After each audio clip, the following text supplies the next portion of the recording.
Hello everybody and welcome back to my channel. Like I said before, I'm working on different backgrounds. The thing about this one, hello honey. The thing about this one is I have not had time to hang up that picture or plug in. I guess I could have plugged in this, but you know what? We're just rolling with the punches on this video.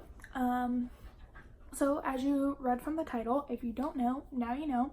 I used to be a dancer in my past life, and these are questions that I get asked all the time when people find this out about me. And I'm here to answer them, and there are also kind of questions that I was curious about before I even started. So there's 28 questions and I'm gonna answer them. So they're in no particular order, but I'm gonna go ahead and get started. If my dog is making a ruckus, I do apologize. She's always making a ruckus in every video. I think this is a trend by now, but you know, it is what it is. So the first video is, why did you actually get into stripping? And I have a few answers for this one because there's a few reasons. The first one was, I was a college student and I went to a private school and my school was expensive. So I needed extra money because I was already working at my school to pay tuition. I needed extra money for groceries and other things. And then I had the responsibility of helping a family and having a family. So I needed money for that too. I couldn't just have no money and go to school. So those are the two main reasons I did it. The next question is, how did I get into it? And this is kind of like a condensed answer because it's got some backstory, but I'm just gonna give you the main, like, how I got into it and the year, because it had been a couple years leading up to this that I did think about it before I started. So like I said, I had been thinking about it. I was a dancer in high school and I was a dancer before that in like studio, and so I had danced for a long time. It's something I knew that I could do. I knew that I needed extra money, and I was talking to my friends and we were just talking about ideas really, and this one came up and I kind of just joked and I was like, oh, what if why are you growling, huh? Because I'm not giving you attention? That's not nice. So I kind of just joked about it. And then my cousin came in town, and she came in town to my grandma's house, and we were both there, and there is a club kind of by my grandma's house. Not really, it's like 15-20 minutes away. And we went to the mall, which is like right next to it, and I kind of just, it was late and the mall was about to close, and I kind of was just like, hey, I'm gonna go apply here real quick. And so I did, and I applied as a waitress, and they just kept asking and asking and asking me to be a dancer because they needed dancers, and so that's how I got into it. Number 3, that's 6, but number 3, honey, come here. Number 3 is the money actually any good? And I can't speak for any clubs I didn't work at, but at the clubs that I did work at, I made okay money. I made good enough money to do the things I wanted to do. I made good enough money. Okay, oh my goodness. I made good enough money to do what I wanted to do.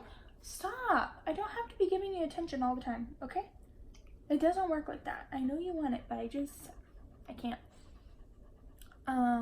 And live the way I wanted to live. So the money I made was good. It also depends on your particular hustle, how much you want it, because it's not just going to be handed to you. It's actually a very strenuous job, both emotionally and physically. So if you work for it, you'll earn every penny that you earn.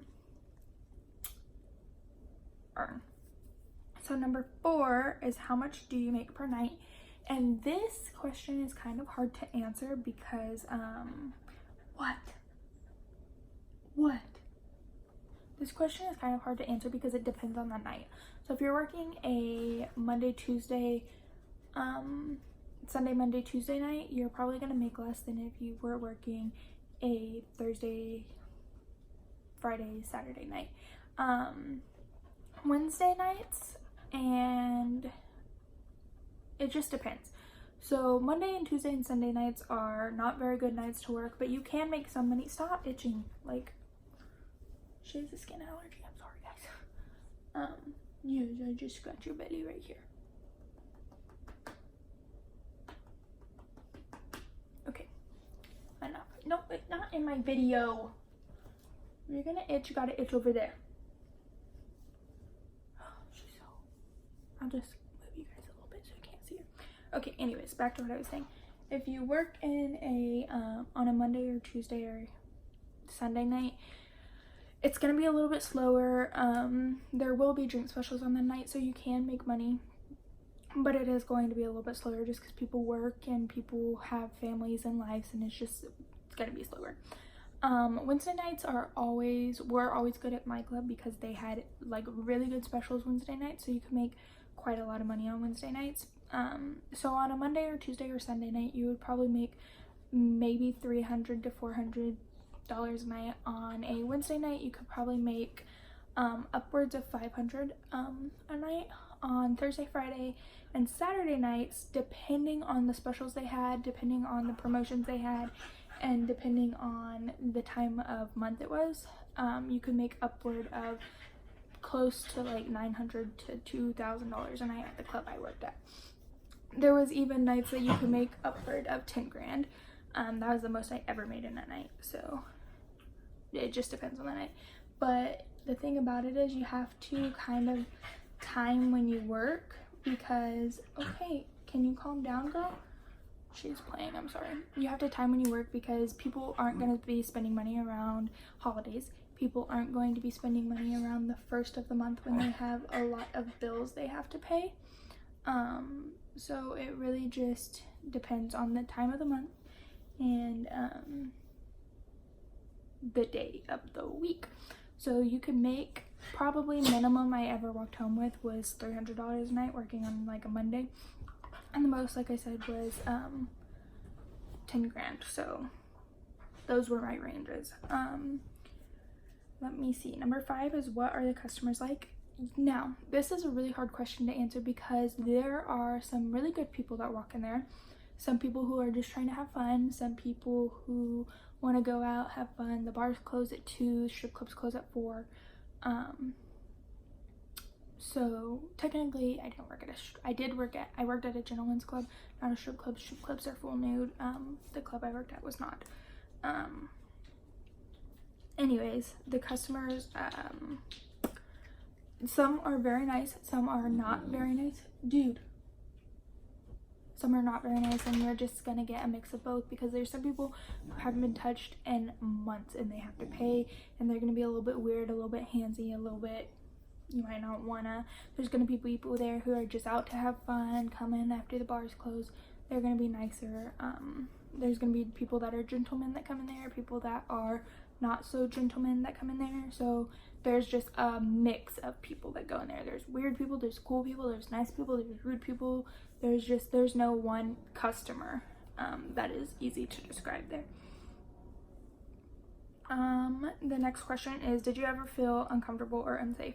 There was never a specific customer that made me feel uncomfortable or unsafe that I can remember, but I have heard horror stories, like I'm sure every girl has, and so I always had that in the back of my mind. So I always tried to feel and make myself extra safe. We had security guard and police officers at our club, so I am a little bit paranoid. So I had a guard walk me to my car every single night after I left work, and then I did a U-turn twice before I even left to go home.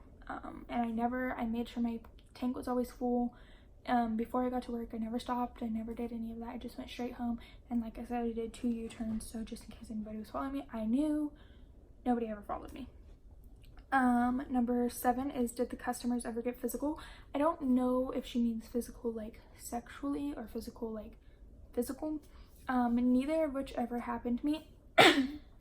But, excuse me, I know that this has happened to other people, both sexual and both like physical.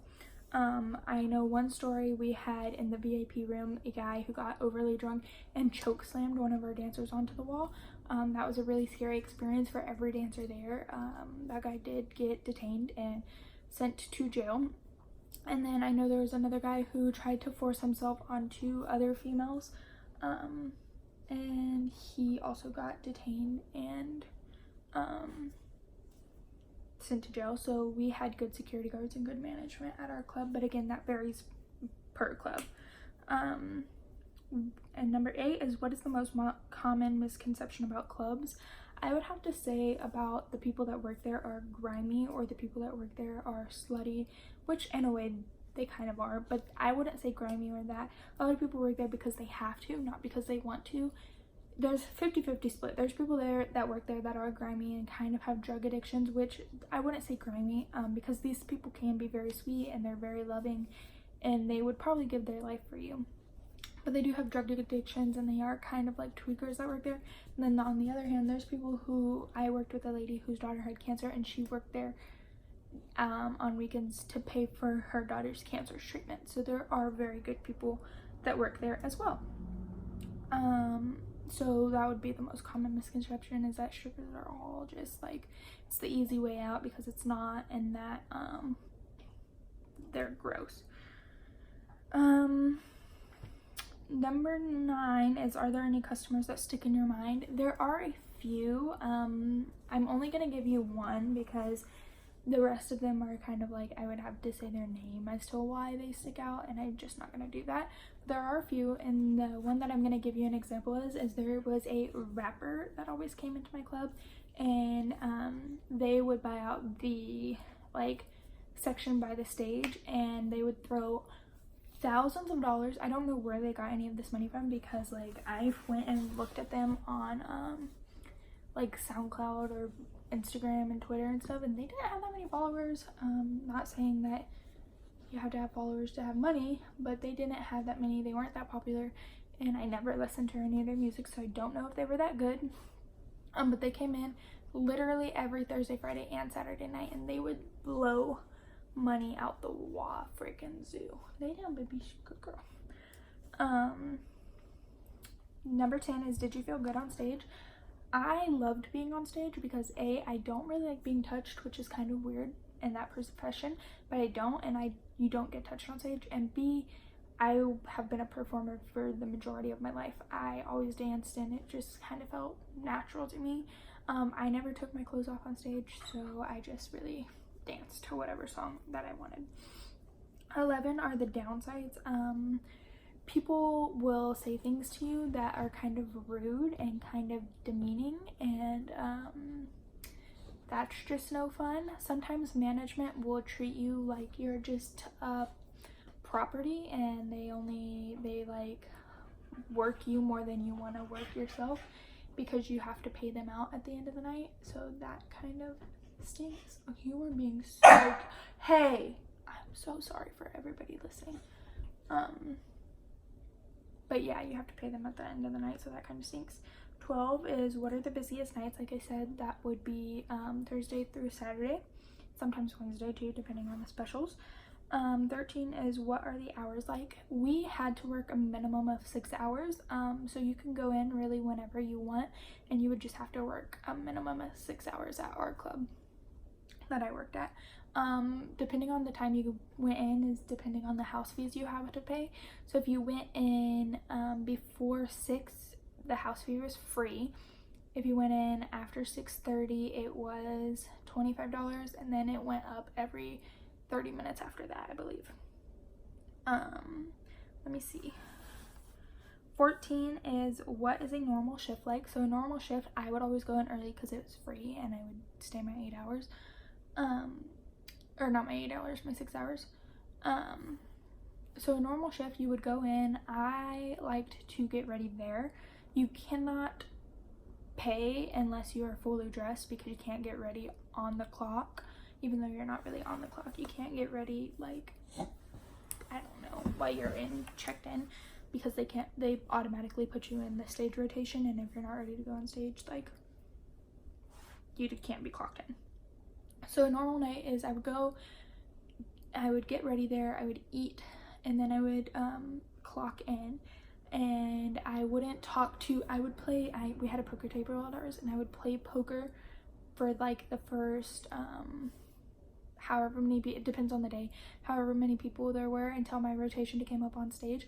Then I would go on stage, and then after I got on stage, I would then go talk to people and start making money. So that's what a normal night went like. And then depending on how many people there are, they go through every person, and then you get called on stage again, and then they go through every person and you go again. So some nights you would only go twice, some nights you would go 6, 7, 8, 9, 10 times on stage. Depends on how many girls were working, because some nights there would literally be 60 girls there, and some nights there would be 3. So, and each girl dances to 3 songs. So it just depends on the night. But yeah, that's just it. And I played a lot of poker there, so I got really good at playing poker. Let's see.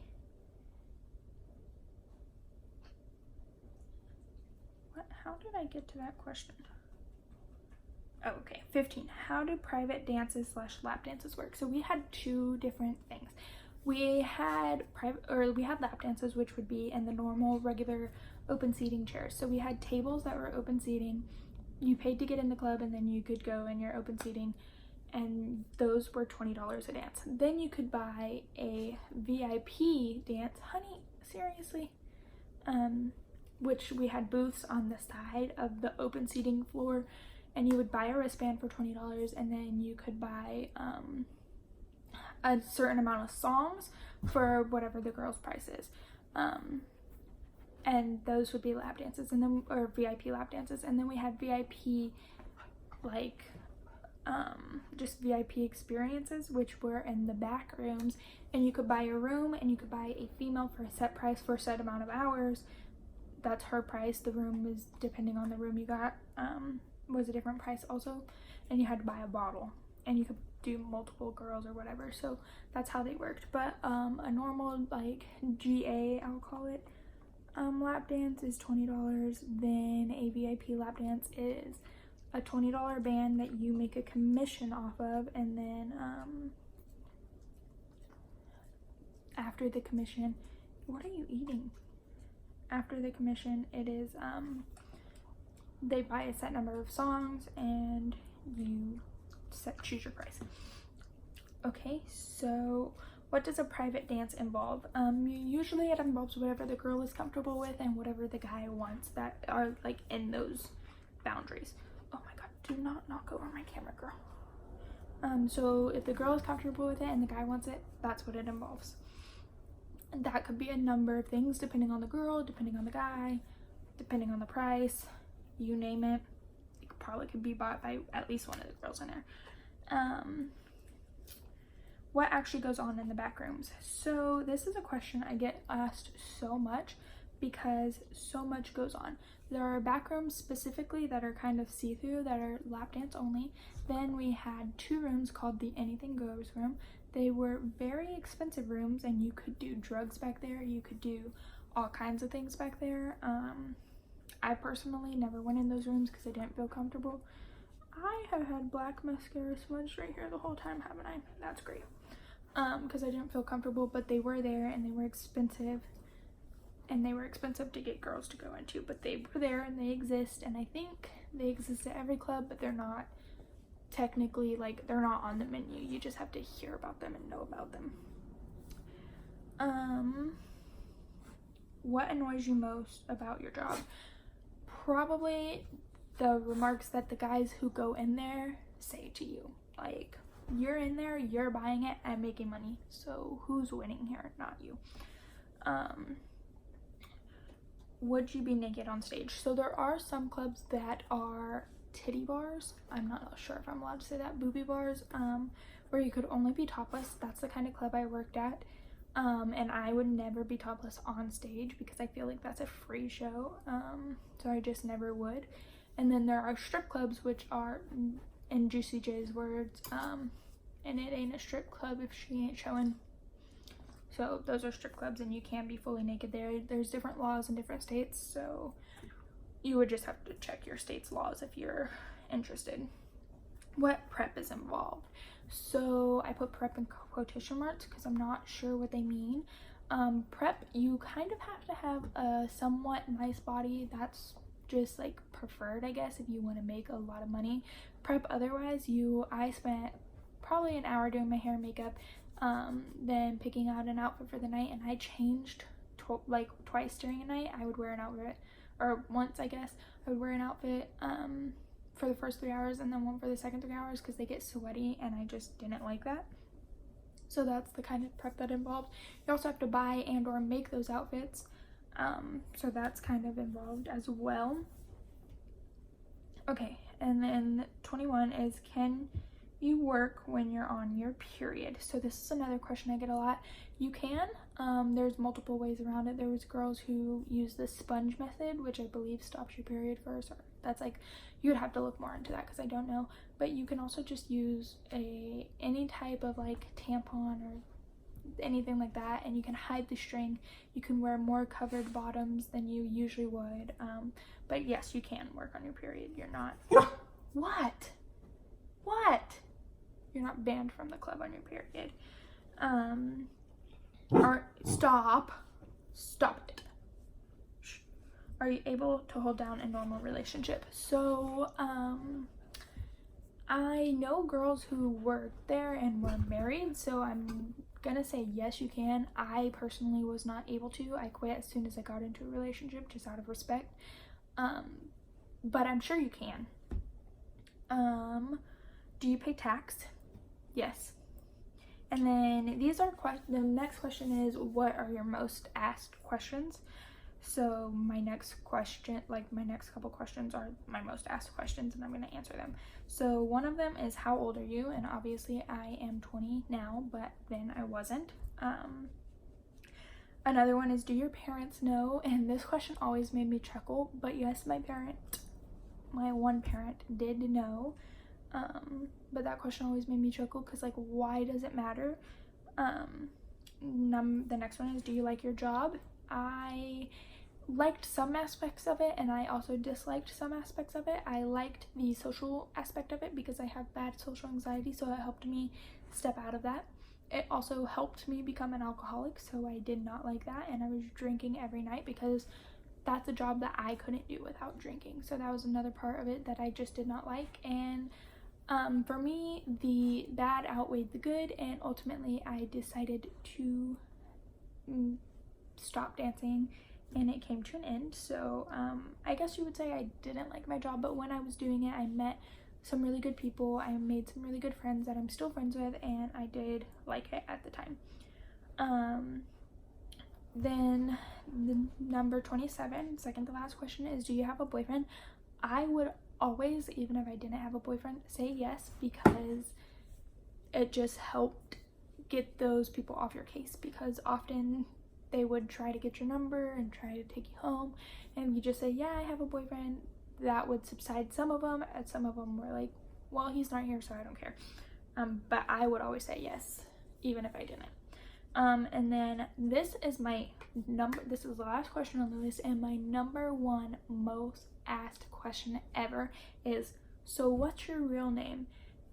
And I, honest to God, told maybe 2 people I worked with my real name, and then maybe 2 clients. One client who ended up being a boyfriend of mine, who I started dating and stopped dancing after I started dating him, and then another client who I just was friends with, knew my name before they came in. So I had told my real name to a total of 2 people, 4 total, and then the people who like own the club, obviously you have to give them your information so they knew.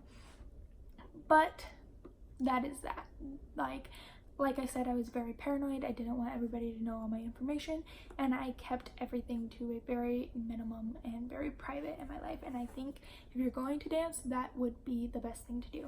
If you have any more questions, I'm gonna start a series on working at a gentleman's club below, and I would love to know any questions you have to answer or anything I could help you guys out with, because as you know, I just want to be your friend, your shoulder to lean on, and someone to talk to. So thank you all so much for watching, and I hope you enjoyed this video and learned something from it. Bye guys.